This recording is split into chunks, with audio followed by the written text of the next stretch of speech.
So before I took the kohlrabi inside, I shook it out. And then all these little worms fell off. So I decided I better shake out my other plants. And sure enough, look at all these disgusting larvae of that white moth. They're the ones eating my leaves up. So it was pretty disgusting to see how many are on there. And they're crawling up the sides, but you know who's gonna love these guys? The chickens.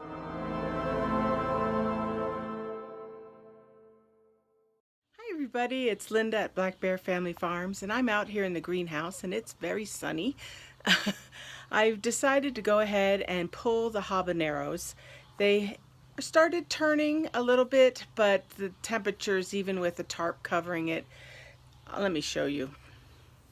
So even with covering the habaneros, the leaves have just started dying off and just are falling off even under the tarp. And this looks good. This is what happens when I didn't tarp them. The Anaheim, that bush just totally frizzled up. So, I mean, it did help. It extended the life of the habaneros, but I decided just to pull them and let them ripen off the vine. Now I'm going to do something I saw online. It was transplanting, overwintering your peppers. And these are some that I planted the way they instructed. And they basically go into hibernation, and then hopefully they'll start earlier in the spring than if we tried to start from seed, because that's our problem. It's such a short growing season. So I decided to go ahead, and this kohlrabi here is huge. I'm going to take him out for market this week, and this one's doing great. Now remember, these were the these are the kohlrabi that I planted very, very late, and they're doing fantastic. They're even better than the ones out in the yard. This broccoli is doing wonderful, except that I think either crickets or those moths are eating them. Oh, I think it's a moth, because look what I just found on the wall. These moths lay their eggs, and I think it's these little caterpillars that are eating my plants in here. I've seen the white moths around here. So I don't know how well this is gonna do, if it's ever gonna, oh, it's got a little head. All I want is to get a little bit out of it. Let's see, you got anything going yet? Not really. Well, if we could get a head out of it, that would be great. It's nice and warm in here. This poor little kohlrabi's been getting eaten alive. So I don't know if he'll make it. So in the meantime, I'm going to go, oh, there's one of those moths. You see it? Yep, they're the ones who are known as the cabbage moths. And they're the ones who lay on these kind of leaves. But I'm going to go ahead and transplant, trim all the branches off these peppers, and see if we can overwinter them. Won't hurt. They're already going to die, so we might as well give it a try. I'll show you when I'm done. So over here I planted the Anaheim because it was such a good producer. I thought, well, if we can get a little jump on growth in the spring, that would be fantastic. This is one of the purple kohlrabis that I'm leaving, hoping it will get bigger. And then these two are the habaneros. They did so well, but they took so long that if we can get a little jump on the spring, that would be great. I put some fertilizer in the hole before I planted them, and I'm hoping we'll just see how they do. Over here was one of those little squashes I put in at the last minute, and it's producing. I moved the vine towards the inside of the greenhouse so it won't get frostbite on the edges. But we'll see how it does. See if I think I might have to, well, I was going to close the doors, but it's going to get warm in the evenings again. Well, not warm, it'll be 35 instead of 30. But they seem to be doing fine.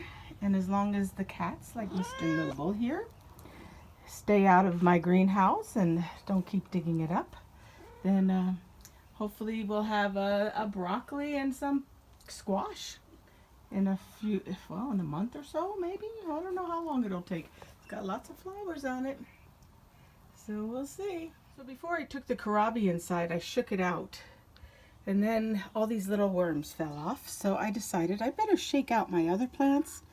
And sure enough, look at all these disgusting larvae of that white moth. They're the ones eating my leaves up. So it was pretty disgusting to see how many are on there. And they're crawling up the sides. But you know who's gonna love these guys? The chickens. They're gonna have a feast. Oh, I'm glad I shook them out, but oh my goodness.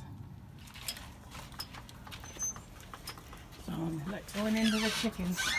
Let's see how they like them.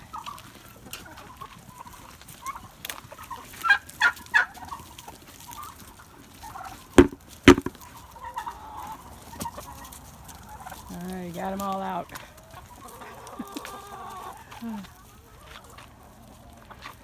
Share, you guys. There's plenty to go around. So I'm going to water other things out here now. And I've been kind of lazy about watering because there's not much left. But the temperatures are still pretty nice in the afternoons.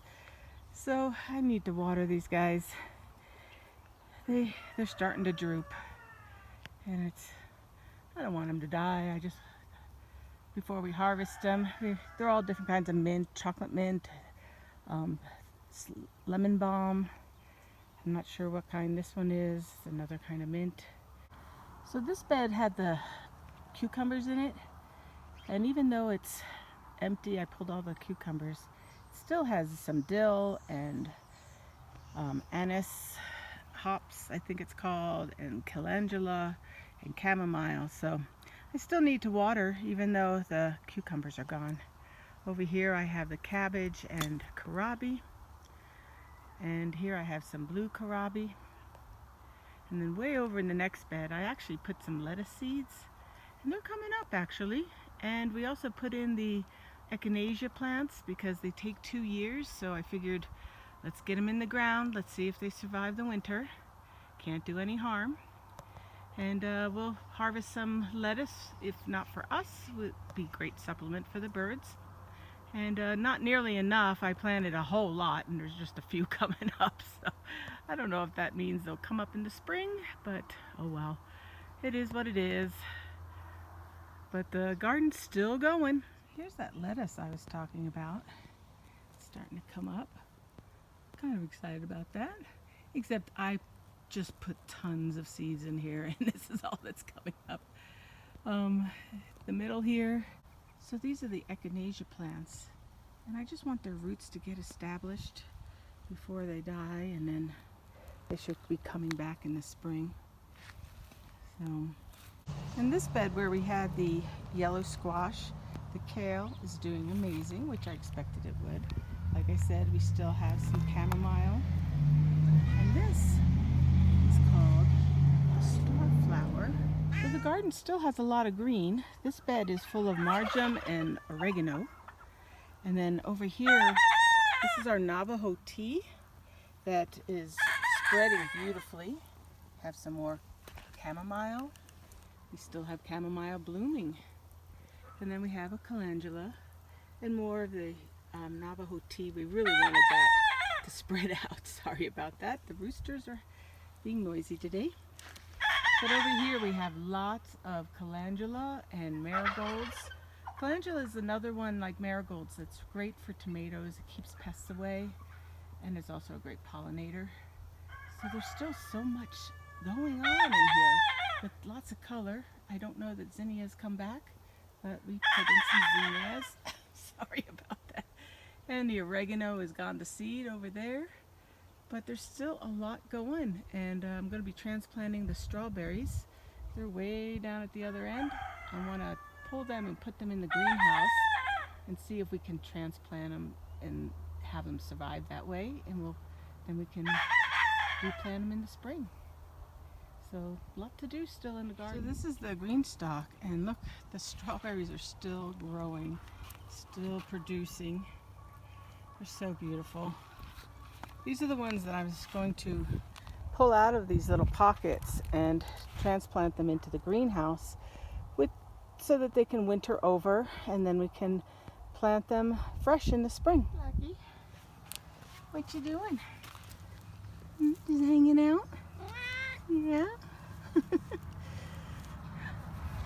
He's a really big kitty.